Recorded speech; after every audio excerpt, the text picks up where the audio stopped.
Welcome to 2025. We are launching off a new year, a new frequency, a new vibration, a new experience.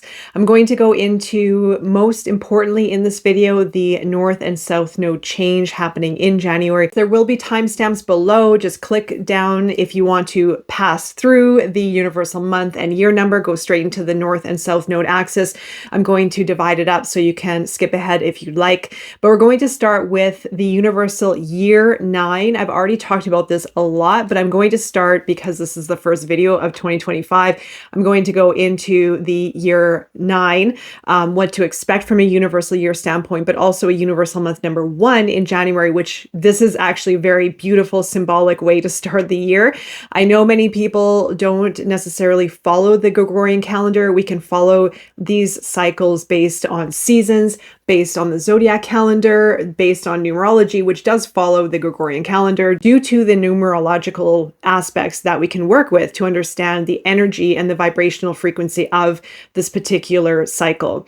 So we can work with many different cycles, different aspects of these changes and cycles of death and rebirth, of self-discovery. Of course, if you follow my channel, you probably already work with the lunar cycles for the zodiac placements to understand the archetypes within yourself and the cycles of transformation and self-discovery we go through when working with those archetypes. But numerology has a slightly different way to analyze ourselves and our experiences based on the meaning of the numbers, based on how we can apply it to our lives. I personally feel, just from my own take, I feel that numerology allows us to go deeper within ourselves. I've just found that for myself to be more applicable with some of the deeper aspects that I found other studies couldn't offer. So that's why I look mostly at numerology and also, of course, the archetypes when dealing with the lunar cycles and the seasons that we're in, knowing that we are in constant flux, we are in constant change.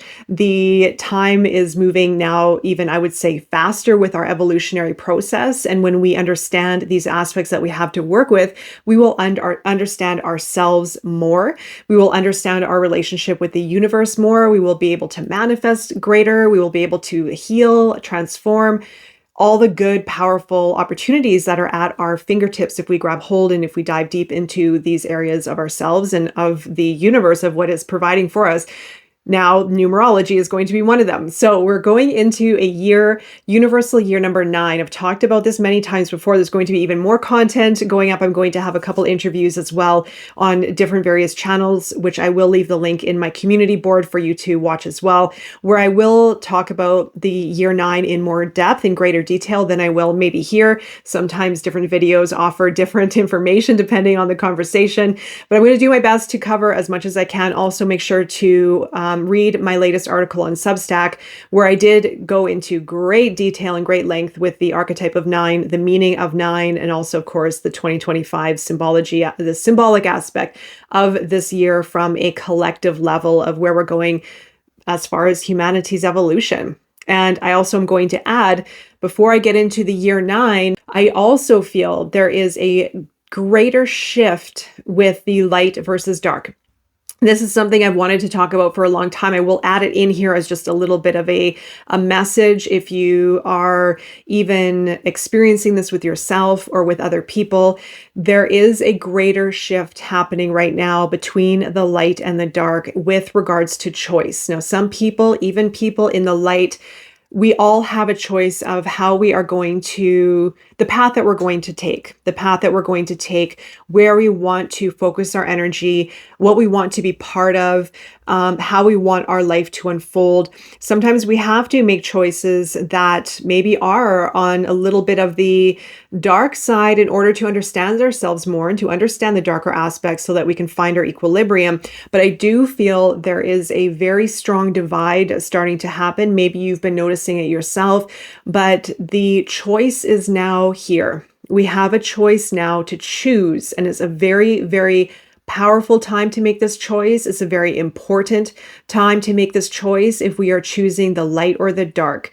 There is an in between, and that's how we find our way. We sometimes may have to, like I said, dip into the darkness in order to find our light, in order to find who we truly are at the very source of our soul being, to understand the illusions that have been created within all of mankind, the stories and the narratives that have been created that suck us into these false realities that pull us away from our inner truth and our greatest potential. Now, if we choose the dark, like I said, there are great lessons there to learn. There are great experiences to learn and to gain as long as we have the ability to self-reflect, as long as we have the ability to understand the lessons that are available and that we can navigate them according to that.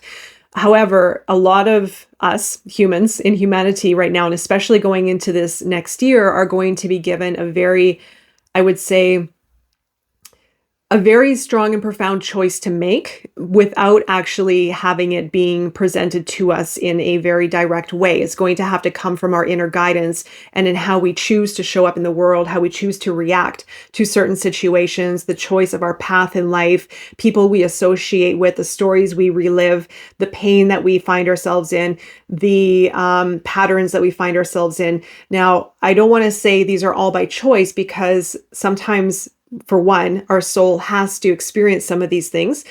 For two, we have karmic ties that we need to conclude that do require us to go into the darkness. And the other is going to be, sometimes that is literally our path. And what we've chosen is to go through these difficulties and to go through the darkness. But again, if we have the conscious ability, the self-awareness, we can navigate the difficult times, the darker times, for us to find our way. That said, the divide is growing stronger, and those who choose to go into the dark will have a harder time. This is going to be the reality of it. And of course, in our history, if we chose the darker time, it would be harder anyway. It's a harder path. It's a harder experience. It's a difficult experience because it's tied to our illusions, our false beliefs, and the narratives that have been implanted and ingrained in us for centuries. And this is also our evolution of unwinding from that. However, those old stories and narratives and perceptions can yank people into the darkness, creating an illusion that that is the truth of reality when it is not. We are in a time where we are unwinding from those false realities and creating a greater reality based on our truth, the truth of our evolution, the truth of consciousness, the truth of self. So that said, you may be experiencing these realizations. You may be presented a choice. You may have this maybe dualistic nature within yourself that you may have to overcome in some kind of way, or you may lose friends and lose situations to the split and the divide that is happening, because it is happening and it's going to get stronger and stronger.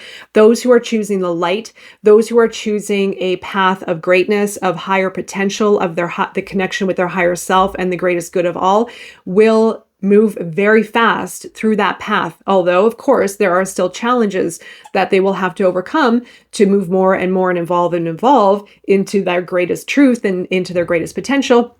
However, those who are choosing the darkness are going to have more challenges to overcome. They're going to have more hardships, of course, and maybe even some greater realizations, but it's just going to be a harder path to take. Some people will not realize the path that they have chosen, that being the darkness, and they will succumb to those patterns and those beliefs and those stories and the narratives and the anger, hatred, fear, resentment, etc., until they choose to see it, if they do.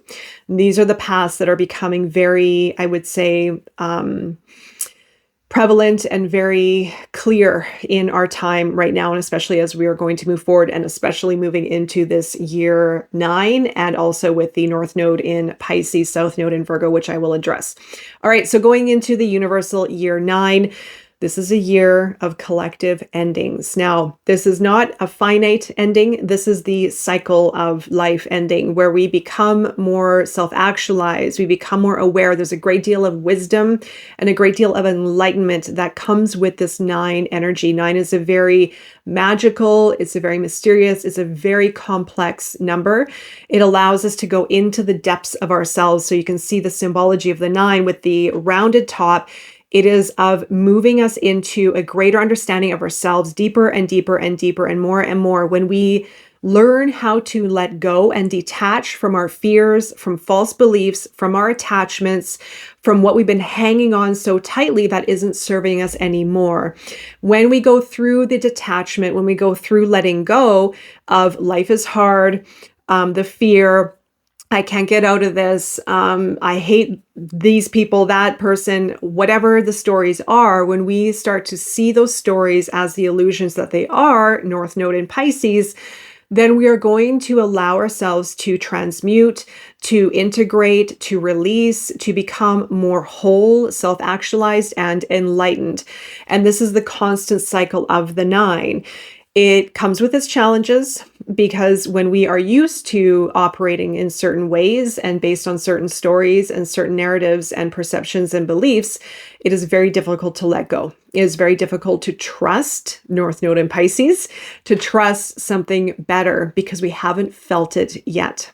And we have to be able to play with this and work with it and maneuver through it so we can start to feel into what trust resembles for us, to start to adjust to a new reality and a new life, and to start to feel into the void, the nothingness. When we let go of what we've been hanging on to, resentment, anger, stories, certain beliefs that just are weighing us down or holding us back from enlightenment, from awakening, from being more expansive, and for being more creative and being our true powerful selves, there's a void that is created that is very scary to go into because it is nothingness. But in that nothingness and in that void is where we get to expand and where we get to sense more and understand more of ourselves and understand more of the relationship with the universe and with all.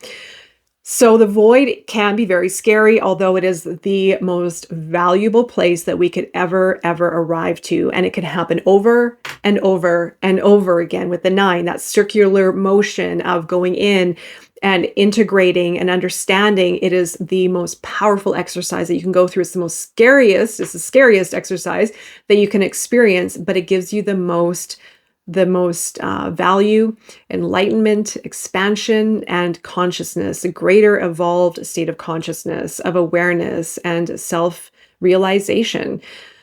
So this is a very valuable exercise that I encourage you out there to practice, to integrate it into your year in whatever way you feel valuable. Also, you are going to have your own personal year number that is going to be a more prominent theme of the year rather than the 9. The 9 is going to be more collective. It's going to be more in the background, but it'll be there and it'll come up and it'll show up when it's necessary. And it definitely will play out in the collective of our greater unfoldings. Now, this is also going to take me into the North Node in Pisces as well, because these are very, very, very close in the opportunity of what we can work towards for greater evolution and transcendence. So when we look at also January, starting off the year as a month number 1, we are starting the year off with a fresh start. Clear eyes, new perspective, feeling revived. We just had the new moon in Capricorn to end off 2024 at the end of December. And there's a sense of newness in the air. Depending on where you are with your life and with your cycle of how you feel and what you've gone through, grab hold of this month and see it through a new perspective. Try to gain new perspective, start something new, set course for the year based on a new version of yourself or a new idea, or simply saying yes and being open to what the universe can present to you, but also remembering that you are also the co-creator and you have a say in how you want to navigate it and remaining true to who you are. So be open, and if you feel like initiating something, this is a month to do so. Initiating even a conversation, setting intentions or carrying through your intentions that you set during the new moon in Capricorn that we had on the 30th. This is a month of a fresh new start. It's very symbolic with the calendar. It is very symbolic with numerology, and it just has that tone in general. And it does line up very nicely to start this year off. Okay, so going into this North Node in Pisces, South Node in Virgo, I've been wanting to talk about this for a long time. This is a very, very substantial shift. It'll last for, I think it's about 18 months or so. I have seen a couple days floating around with the shift when it actually takes place. So I've heard of January 11th for the true North Nodal shift. I've also heard the 29th of the month in January. So because it is a little bit of a longer-ish transit, we can say mid to end of January is going to be transitioning, however it suits you best. But I do have the 11th written down as the true North date, where the North Node is going to be moving into Pisces, South Node in Virgo. We did have previously the North Node in Aries, the South Node in Libra. The North Node in Aries, for the last 18 months, you may have noticed yourself become very empowered on your direction. Even if you didn't know the direction you were taking, you may have unconsciously been inspiring yourself to take action in some kind of life-changing way. Aries is all about initiation. It's about our destiny. You could have made at least one big life-changing choice in 2024, 2023, 2024 that would have set course for a new direction, or at least a new sense of self in a very, very significant way. South Node in Libra that we had something to do with karmic relationships. So cutting the ties or healing relationships from the past, relationships that have been your greatest teachers, relationships that have been maybe very unhealthy or imbalanced, or maybe the imbalance within yourself starting to restore in some kind of way. With those imbalances comes a truth, meaning your inner truth of who you are, your ability to be discerning and calculated and careful and cautious around your next steps, around who you want in your life, around your boundaries and your beliefs. And this could be clear now more than ever because of the South Node in Libra. Now, it's going to resonate, of course, differently with everyone, but those were kind of the general themes to be aware of. Now, as we move into this nodal shift with Pisces in the north placement and Virgo in the south, we are invited to let go of over-analysis, over-criticality, perfectionism, being too much in the mind, and dropping more into the heart, trusting ourselves and finding more flow, purity, creativity with how we do things, with our direction, with our relationships, with how we create. Now, if you have Virgo or Pisces in any of the main placements in your chart, you can take this information and apply to where those aspects reside in your chart, but this is pretty much going to resonate deeply more with Virgo Sun and Pisces Sun.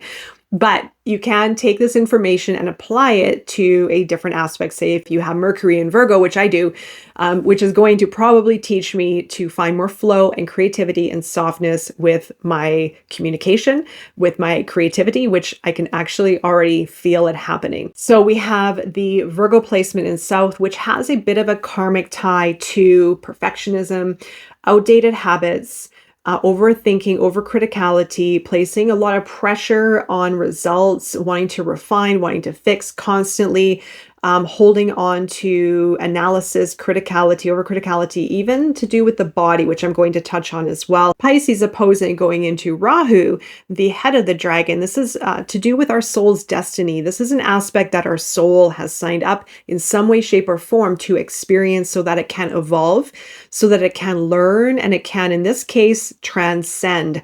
So Pisces in its North Node placement is going to have a very significant aspect to our evolutionary process to do with finding more flow and trust with life and with the universe, connecting more with our higher self, with creativity, and also with our heart, with the emotional side of ourselves, right? So this can teach us to get out of the mind and into the heart, to let go of perfectionism and overanalysis to find more flow and fluidity, to let go of control and holding on and wanting things to be done a certain way and done right, to find more trust and to let things maybe go and to know that or feel that everything is perfect and everything is meant to be the way that it is in perfect order and perfect harmony.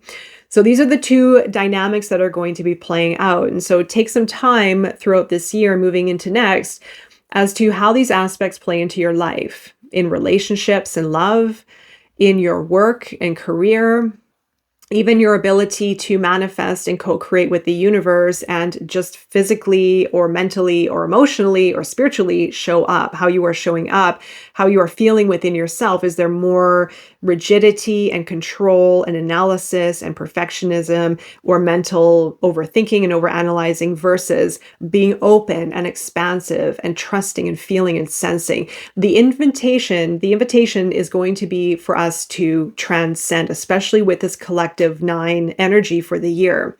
It's going to invite us to expand our consciousness. It's going to invite us to drop into our hearts, to allow ourselves to find more flow and fluidity and trust. So what does that feel like?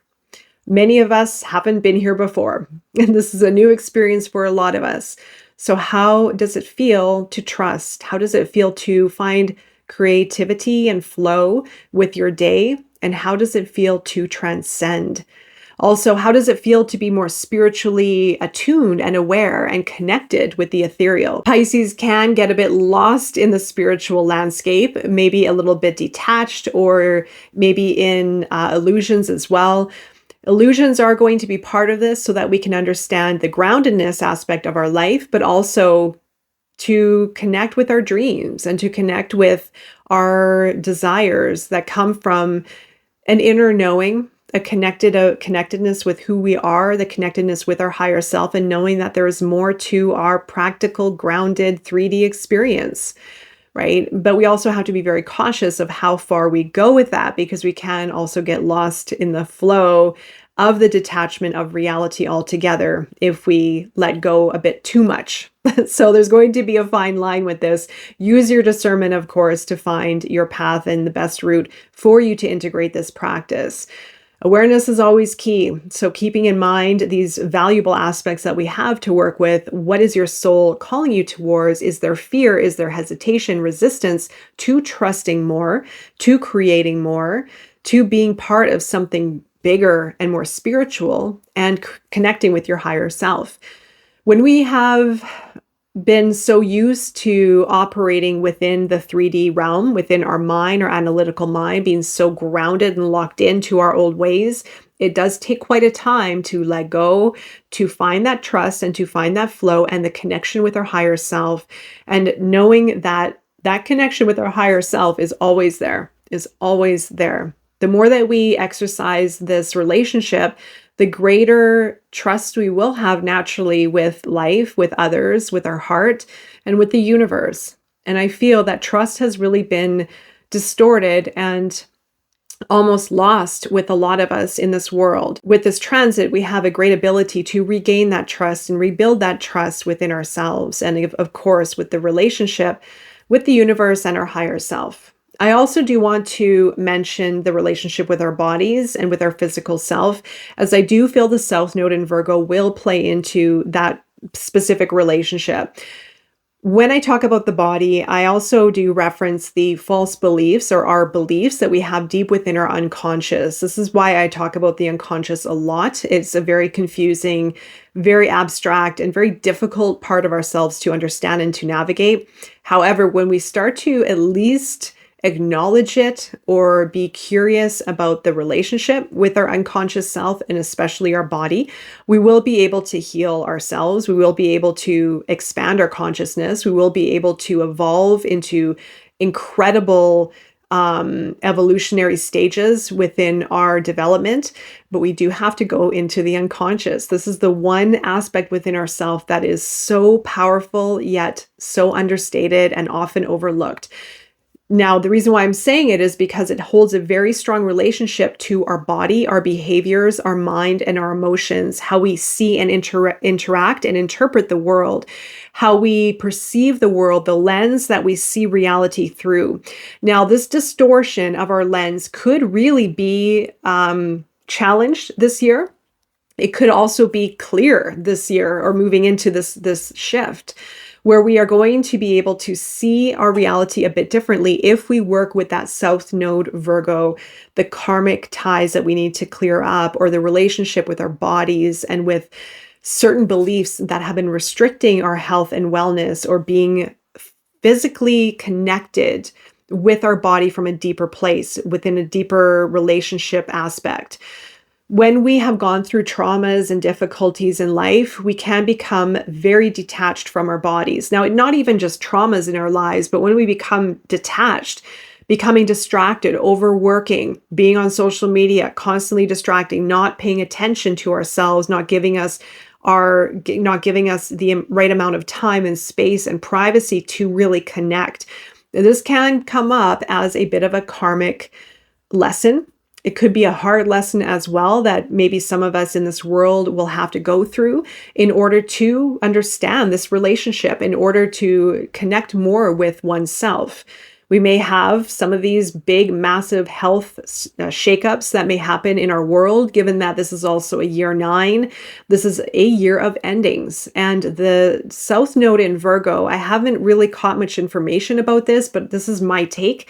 This is how I feel, and I intuitively can sense even just the pathway and the patterns of what we've been going through over the last 4 or 5 years, and the relationship with our bodies, or the disconnection with our bodies and our health that is happening even greater and greater. This gap between our body, our mind, our emotions, and our soul, our spirit.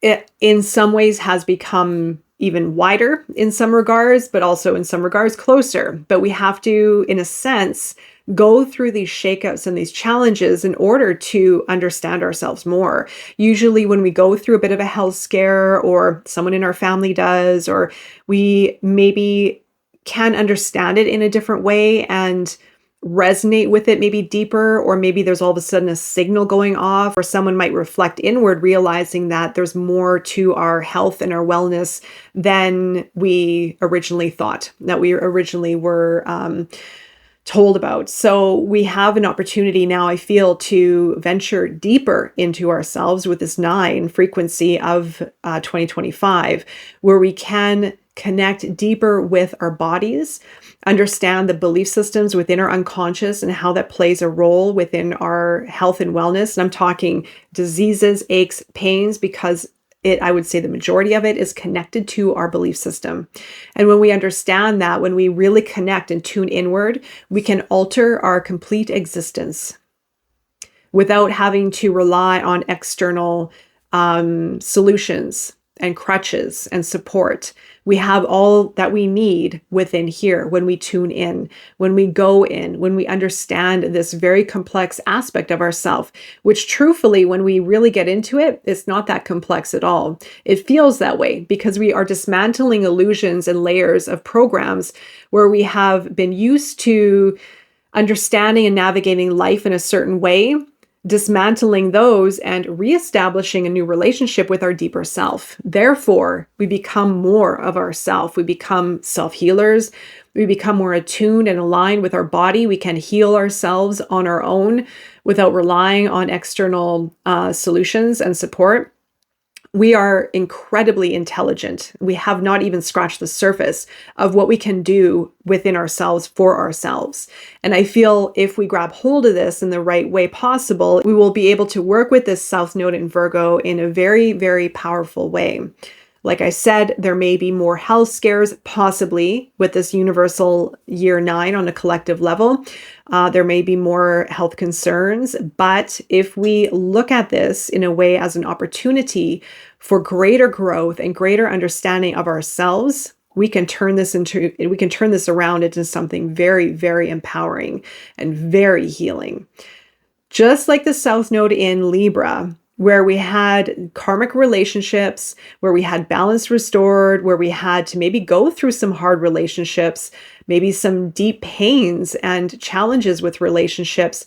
What has emerged for some of you out there could be greater relationships, a greater, more open heart, balance within yourself. This is what we gain as a result of going through challenges and being able to navigate them in the healthiest and most aware state possible. When we go through these challenges through a state of awareness and understanding, no matter how difficult they are, we will gain incredible results as the outcome. We will be able to understand why it had to happen.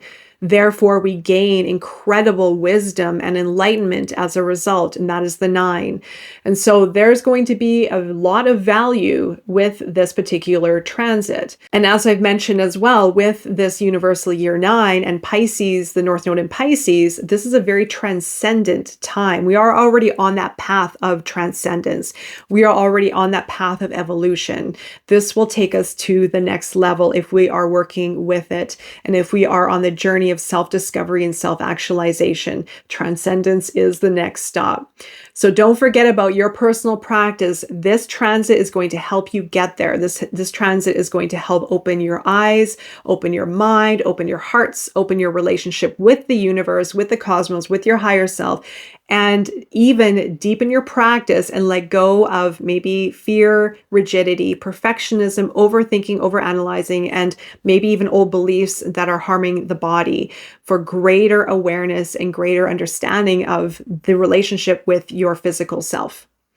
All right, so that's a lot of information. I hope this video found you when you need it the most, and I will keep uploading content and information as we move through this transit and how it plays out for the next several months, year. I think 18 months we have to work with, year and a bit. I'm wishing you all the best on your journey and beyond, and take care.